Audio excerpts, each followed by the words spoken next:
دوسرا حادثہ جو رحلت رسول اللہ کے بعد رونما ہوا اور خصوصاً خاندان رسول اللہ کے اوپر جس کے اثرات پڑے، جسے عموماً مناسبت کے طور پر بھی ذکر کیا جاتا ہے، وشان نزول خطبہ بیان کیا جاتا ہے۔ ایک زمین تھی جس کے اندر نخلستان تھا، کھجوروں کے درخت تھے۔ حضرت نے اپنی زندگی میں یہ حصہ زمین کا جو خیبر کی سرزمین کے قریب تھی، اس خطے کے قریب مدینہ سے کافی فاصلے پر فدق کے نام سے اسے بی بی کو سونپ دیا، ہبہ کر دیا، تملیک کر دیا، عطا کر دیا۔ رحلت رسول اللہ کے بعد جو حکومت قائم ہوئی، پہلے حکومتی احکامات میں سے ایک حکم یہ صادر ہوا، بھائی کہ ترجیحات اس حکومت کے لیے بہت زیادہ تھیں۔ سب سے پہلی ترجیح وہ ادھورے کام جو رسول اللہ نے آغاز کیے تھے لیکن وفات کی وجہ سے مہلت نہیں ہوئی، ان کو اتمام تک پہنچائیں، جن میں لشکر اسامہ تھا۔ رسول اللہ نے خود اپنے حکم و فرمان سے لشکر تشکیل دیا اور سب کو اس میں شرکت کا حکم دیا، اور مدینہ سے باہر لشکرگاہ بنانے کا حکم دیا۔ تمام صحابہ کو اس کے اندر شمولیت کا فرمان صادر کیا، لیکن ایسے ہوا نہیں۔ وہ لشکر حضرت کی زندگی میں روانہ نہیں ہو سکا، اور حضرت نے حکم دیا تھا کہ اسے فی الفور روانہ کیا جائے، لیکن بیماری کی وجہ سے، رسول اللہ کی بیماری کی وجہ سے بعض مائل نہیں ہوئے اس لشکر میں شرکت کے لیے اور اس معرکے میں اور غزوہ میں شریک ہونے کے لیے، اور وہ لشکر اسی طرح ادھورا منتظر رہا۔ حضرت کی رحلت ہوئی، نئی حکومت، حزبی حکومت برسر اقتدار آئی۔ ترجیحات میں سے فرمان رسول اللہ کو تکمیل کرنا تھا کہ پہلا فرمان حکومتی آرڈیننس یہ جاری ہونا چاہیے تھا، یہ نوٹیفیکیشن جاری ہونا چاہیے تھا کہ فی الفور لشکر کی تکمیل کی جائے اور اسے روانہ کیا جائے۔ اور اس طرح کے چند اور امور جو تاریخی طور پر واضح ہیں کہ ان کو ترجیح حاصل تھی، ان احکامات کے صدور کے بجائے حکم صادر یہ ہوا کہ وہ باغ فدق یہ جناب سیدہ سے واپس لیا جائے، حکومتی ملکیت میں آ جائے۔ یہ فرمان صادر ہوا۔ اس فرمان کے بھی اپنے سیاسی پہلو ہیں، چونکہ حکومت نے یہ فرمان دیا اور حکومت سیاسی مجموعے کا نام ہوتا ہے۔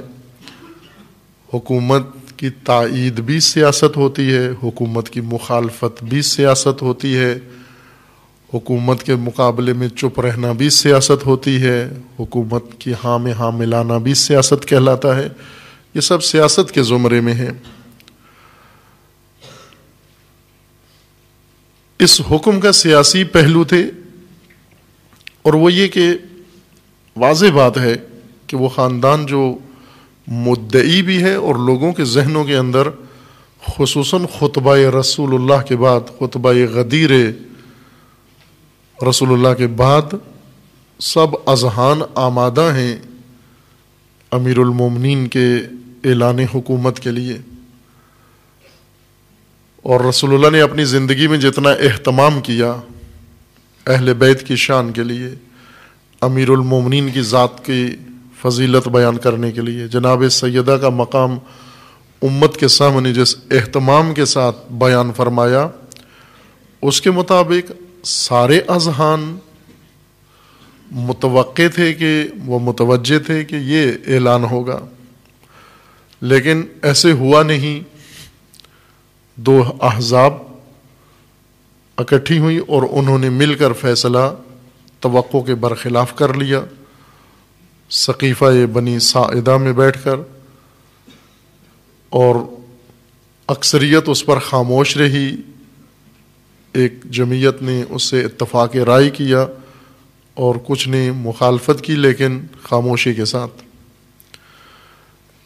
سیاسی پہلو اس اقدام کا یہ تھا کہ جو لوگ مدعی ہیں، حکومتیں عموماً ایسے فیصلے کرتی ہیں جس سے رقیب، جس کو رقیب مانا جا رہا ہو یا سمجھا جا رہا ہو، جو رقابت کے میدان میں ہو، حاکم عموماً رقبا کو نیچا دکھانے کے لیے ایسے حکومتی احکامات صادر کرتے ہیں جس سے اجتماعی طور پر ان کا مقام لوگوں کی نگاہوں میں گر جائے۔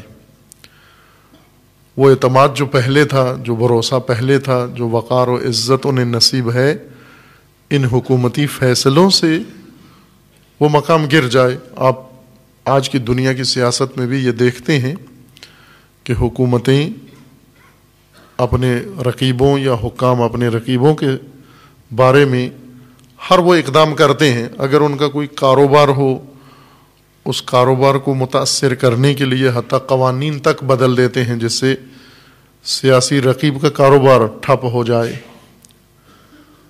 مثلا برسر اقتدار صنعتی گروپ ہے اور رقیب زرعی ہے، زرعی املاک کا مالک ہے، زراعت اس کا پیشہ ہے، حکومت آ کر فوراً صنعتوں کے بارے میں قانون بدل کے صنعتوں کے حق میں کر دیتی ہے، اور زراعت کے مقابلے میں زراعت کے بارے میں قوانین بدل کر زراعت کو نقصان پہنچا دیتی ہے، تاکہ رقیب ان کا مالی طور پر بھی مفلوج ہو جائے، اس کی درآمد کا ذریعہ ختم ہو جائے، اور اجتماعی حیثیت بھی اس کی لوگوں کے نگاہوں میں وہ نہ رہے جو پہلے تھی۔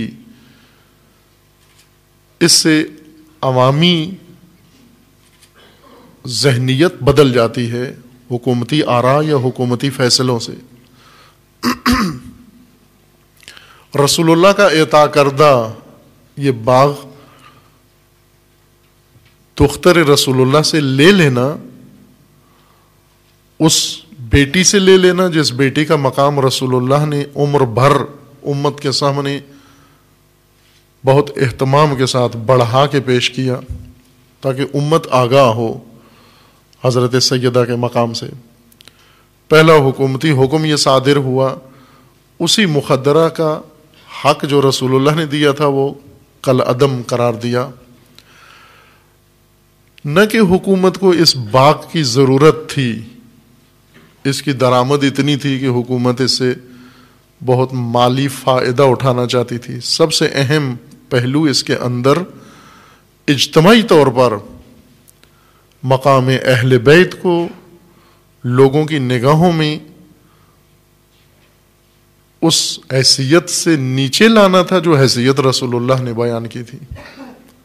چونکہ رسول اللہ نے بہت باعظمت مقام اہل بیت کا ذکر فرمایا، بے نظیر و بے مثل مقام ذکر فرمایا، خصوصاً امیر المومنین علیہ الصلوۃ والسلام جناب سیدہ سلام اللہ تعالی علیہا، ان دو ہستیوں کا احترام و مقام جو چاہیے تھا تعارف کے طور پر، معرفت کے طور پر، معرفی کے طور پر بیان فرمایا۔ اور یہ اقدام ایسا تھا، کسی کی جائیداد کو قرق کر لیا جائے، کسی کی جائیداد کو ضبط کر لیا جائے۔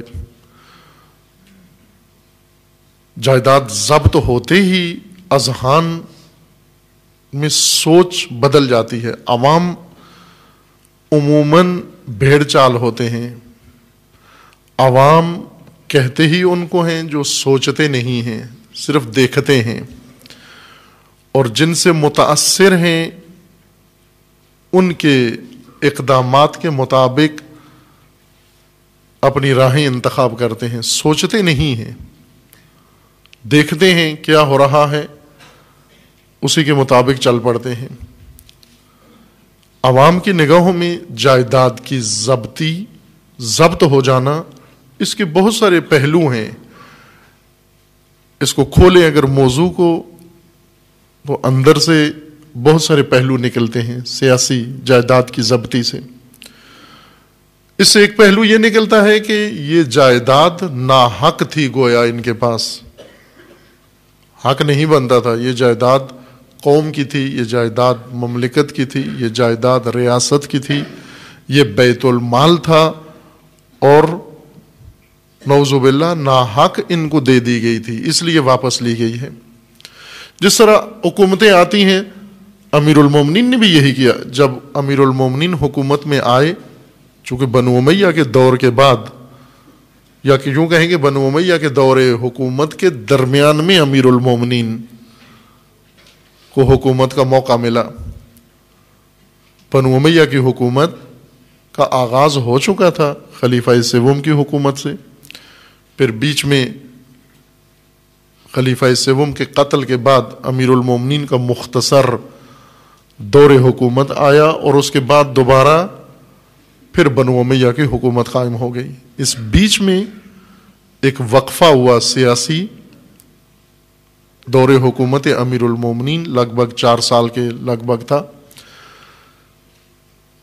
امیر المومنین نے حکومت میں آتے ہی اعلان کیا کہ میں بیت المال کو واپس لوٹاؤں گا جہاں بھی ہوا. اگر یہ دلہنوں کا جہیز بن چکا ہے میں تب بھی اسے واپس لوٹاؤں گا. اگر یہ لوگوں کے گھروں کا حصہ بن چکا ہے میں پھر بھی اسے واپس لوٹاؤں گا، چونکہ میں زعیم ہوں، امین ہوں، خلیفہ ہوں اور امین بیت المال ہوں. جہاں بھی یہ بیت المال ہے میں اسے واپس لوٹاؤں گا. اور ایسے کیا بھی امیر المومنین نے. واپس لوٹانے کا مطلب یہ ہوتا ہے کہ ناحق تھا ان کے پاس، جنہوں نے لے لیا حق نہیں تھا ان کا، اس لیے واپس لیا جا رہا ہے ان سے. رسول اللہ صلی اللہ علیہ وآلہ وسلم نے اپنے دور حکومت میں اختیارات حکومتی کے ساتھ جو اللہ کی جانب سے رسول اللہ کو حاصل تھے، چونکہ رسول اللہ الہی حاکم تھے، عوامی حاکم نہیں تھے، الہی حاکم تھے، اللہ کے نمائندے تھے، عوامی نمائندے نہیں تھے. اللہ کے نمائندے کی حکومت تھی عباد اللہ پر، اللہ کے بندوں پر.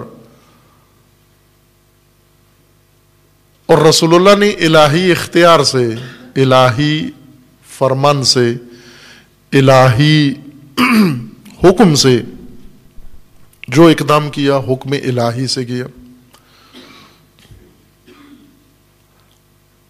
بہت سارے محققین نے، علماء نے اس موضوع پر کتب تالیف کی ہیں کہ یہ رقبہ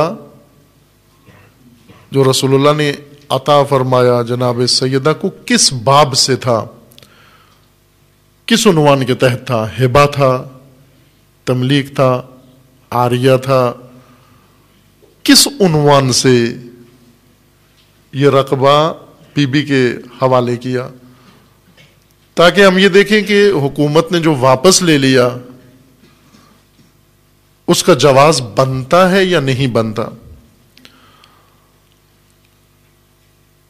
لیکن یہ بات مسلم ہے کہ رسول اللہ نے عطا فرمایا، یہ حق جناب سیدہ کو رسول اللہ نے عطا فرمایا.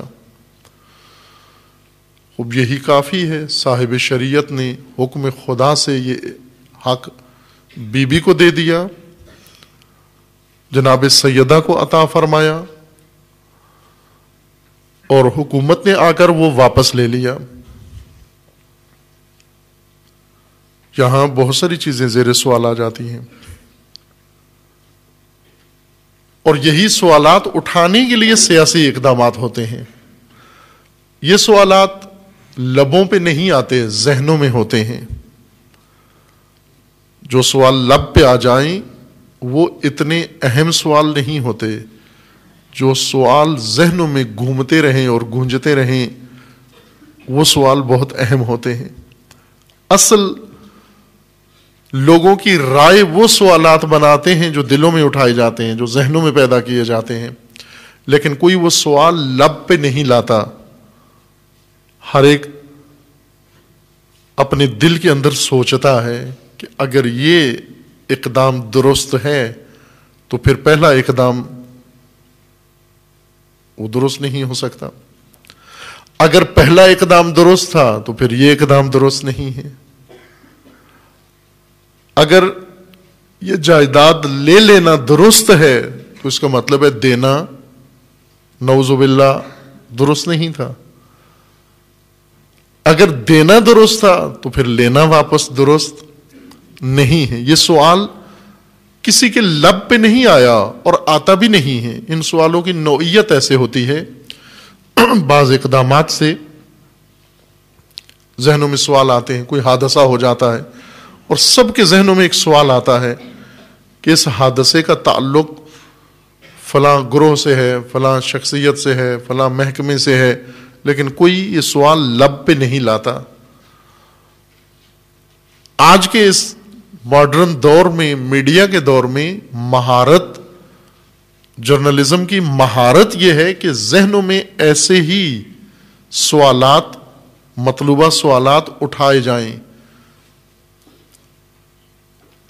باقاعدہ سوال بنا کر نہیں پیش کیے جاتے. جیسے عموماً علمی سوال ہوتے ہیں، علمی سوالات سوال بنا کر پوچھے جاتے ہیں، لیکن سیاسی اجتماعی سوالات اٹھنے کا ماحول بنایا جاتا ہے. بس سوال خود اٹھ جاتا ہے، لب پہ نہیں آتا، اور یہ سوال ہی سوال اٹھانے والوں کی نیت کو پورا کر دیتا ہے کہ وہ یہ سوچیں کیوں ہوا، کیسے ہوا، کس نے کیا. اہل بیت کا جو مقام رسول اللہ نے بیان فرمایا تھا اور قرآن کریم میں جس کے لیے آیات موجود ہیں، وہ مقام ہر ایک کے لیے خطر تھا. یہ نہیں ہو سکتا کہ مقبول کوئی اور ہو، محترم کوئی اور ہو، اختیار کسی اور کے پاس ہو. خصوصاً زیرک سیاستدان، چالاک سیاستدان، انہیں معلوم ہوتا ہے کہ جب تک رقیب لوگوں کی نگاہوں سے گر نہ جائے خطرہ ٹلتا نہیں ہے، منڈلاتا رہتا ہے. پس اس فیصلے کے پیچھے ایک سیاسی تدبیر کار فرما تھی. معاملہ فقط جائیداد کا نہیں تھا، دونوں طرف سے، نہ حکومت کی جانب سے اور نہ جناب سیدہ کی جانب سے. اگرچہ سامنے موضوع جائیداد ہی تھا، لیکن نہ حکومت اس کے جائیداد ہونے میں دلچسپی تھی اور نہ جناب سیدہ کو بے حیثیت جائیداد وہ رقبہ مطلوب تھا، یا حساسیت جناب سیدہ کی فقط اس کے جائیداد ہونے کے متعلق تھی. چونکہ بہت واضح تھا کہ اصل ماجرا اور ہے، اس لیے جناب سیدہ نے اس فرصت کو غنیمت جانا. جیسے ایک ضابطہ ہے، قانون ہے جو بعض بزرگان دین نے زیادہ بیان کیا ہے، جیسے امام راحل امام خمینی رضوان اللہ تعالی علیہ و رہبر معظم اس نقطے کو بارہا بیان فرما چکے ہیں کہ جب دشمن کی جانب سے، مخالفین کی جانب سے آپ کے لیے مصیبتیں گھڑی جاتی ہیں، ان مصیبتوں کو فرصتوں میں بدل دو. فرصت عربی اصطلاح کے مطابق، نہ اردو میں فرصت فارغ وقت کو کہتے ہیں جس میں کوئی کام نہ ہو. پوچھتے بھی ہیں فرصت ہے، کہتے نہیں ہے، مصروف ہوں بہت. فرصت مصروفیت کے مقابلے میں استعمال کی جاتی ہے ضد کے طور پر. اگر آپ کسی کو بلائیں گے کہتے ہیں جی میرے پاس فرصت نہیں ہے, معذرت کے ساتھ میرے پاس فرصت نہیں ہے, یعنی میں فارغ نہیں ہوں, کام میں مصروف ہوں. یہ اردو فرصت ہے, عربی میں فرصت اس معنی میں نہیں ہے. عربی زبان میں فرصت موقع کو کہتے ہیں, ایسا موقع جہاں پر انسان, ایسا بہترین وقت اور موقع جہاں مقصد تک پہنچنے کے لیے سارے اسباب اور شرائط فراہم ہوں اور انسان اقدام کر کے اپنا مقصد فی الفور حاصل کر لیتا ہے. عربی زبان میں فرصت اس کو کہتے ہیں. روایات میں بھی ہے کہ فرصتوں کو غنیمت سمجھو. احمقوں کی ایک علامت یہ ذکر کی گئی ہے کہ اگر دیکھنا یہ چاہتے ہو کہ اہل حکمت کون ہے اور اہل حماقت کون ہے, جو فرصتیں ضائع کرتے ہیں وہ حماقت والے ہیں. احمق کی ایک صفت یہ ہے کہ فرصتیں ضائع کرتا ہے, یعنی مواقع, ایسے موقع جن میں مقصد حاصل ہونا بہت آسان ہے. فرصت کہتے ہیں جب زمین زرخیز ہو, زمین میں نمی موجود ہو, فصل کاشت کرنے کا موقع ہو, بیج بھی موجود ہو, ساری دنیا کاشت کر رہی ہو اور یہ شخص کسان صاحب زمین سویا ہوا ہو اور موقع ضائع کر دے. اس وقت جاگے جب فصل کاشت کرنے کا وقت گزر چکا ہے, اس نے فرصت گنوا دی, وقت ضائع کر دیا. فرصت شناسی پر ایک مفصل گفتگو ہے نہج البلاغہ کے حکمت علی کے عنوان سے, وہاں مراجعہ کیا جا سکتا ہے. بی بی نے فرصت جانی, مصیبت کو فرصت میں بدل دیا, مشکل کو فرصت میں بدل دیا, تدبیر کے مقابلے میں تدبیر استعمال کی, سیاست کے مقابلے میں سیاست ہوئی. ایک فرمان جاری ہوا امیر المومنین کے فرمان کے مطابق. امیر المومنین فرماتے ہیں کہ آسمان کے سائے تلے ہمارے پاس اس زمین کے اوپر درآمد کا یہی ایک ذریعہ تھا. آسمان کے سائے تلے درآمد کا ایک ذریعہ تھا. یہ معافی ایدینا, ہمارے ہاتھ میں یہی ایک چیز تھی. اب میں اس کا ترجمہ درآمد کر رہا ہوں, یعنی ہمارے ہاتھ میں یہی ایک چیز, ٹکڑا زمین تھی بس. اس کے علاوہ اہل بیت کے پاس کوئی اور ملکیتی زمین اس وقت نہیں تھی. گھر تھا اور یہ فدق, لیکن باقی لوگوں کے پاس بہت کچھ تھا. مدینہ میں بہت کچھ تھا, مکہ میں بہت کچھ تھا, اور مفتوحہ علاقوں میں بہت کچھ تھا. کچھ رسول اللہ نے انہیں دیا ہوا تھا, کچھ خود سے انہوں نے لے لیا. باہر کیف انصار کے پاس بہت کچھ تھا, انہوں نے مہاجرین کے ساتھ تقسیم کیا, اموال, جائیداد, مکانات, جو کچھ ان کے پاس تھا. امیر المومنین فرماتے ہیں کہ اس آسمان کے سائے تلے ہمارے ہاتھ میں یہی تھا جو حکومت نے لے لیا. امیر المومنین کو جب حکومت ملی, بیت المال سارا جس جس کے پاس تھا وہ لوٹا دیا, لیکن فدق نہیں لوٹایا. یہ آرڈیننس امیر المومنین نے جاری نہیں کیا. فدق دلچسپ موضوع ہے تاریخ کے اندر, ہر معصوم نے اس کو بیان کیا ہے, اور سب سے عالی مضمون کے ساتھ حضرت امام موسیٰ کاظم علیہ الصلاۃ والسلام نے بیان کیا فدق کو.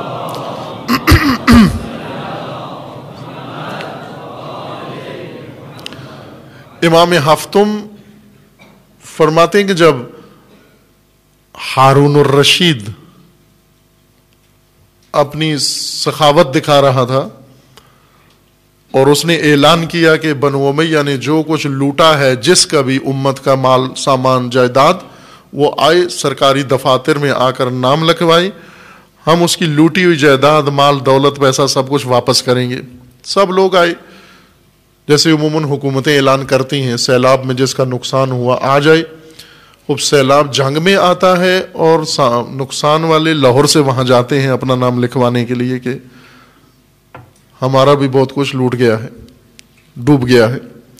وہ ویسے ہوتا ہے، جب صلہ عام ہوتا ہے تو اس میں شاید سیلاب زدگان کو فرصت نہیں ہوتی، کے پاس تو گاڑی نہیں ہوتی کہ وہ پہنچے سرکاری دفتر میں، بیچارے پانی میں پھنسے ہوتے ہیں، لیکن لاہور شیخوپورہ والے آسانی سے پہنچ جاتے ہیں، وہاں جا کر نام لکھوا لیتے ہیں، جی ہمارا بہت کچھ جنگ میں ڈوب گیا۔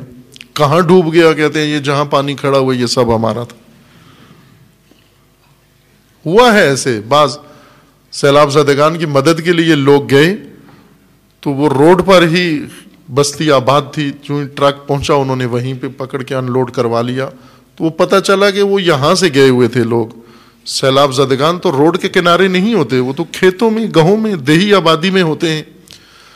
سڑکوں کے کنارے تو سیلاب زدگان نہیں ہوتے، وہ اپنے اپنے علاقوں میں ہوتے ہیں، وہاں سامان پہنچنا بہت مشکل ہے، لیکن انہیں پتہ ہوتا ہے کہ ٹرکوں کے راستے کہاں سے جاتے ہیں، وہاں جا کر باہر کے ہارون نے یہ اعلان کیا کہ جس کا جو بنو امیہ نے لوٹا ہے وہ آئے، تاکہ یہ بتائے کہ بنو امیہ نے لوٹا ہے اور بنو عباس واپس کر رہے ہیں۔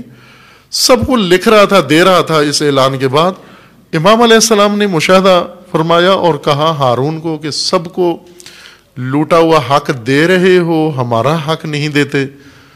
تو ہارون نے کہا کہ آپ کی مراد فدق ہے؟ امام نے فرمایا ہاں میری مراد فدق ہے۔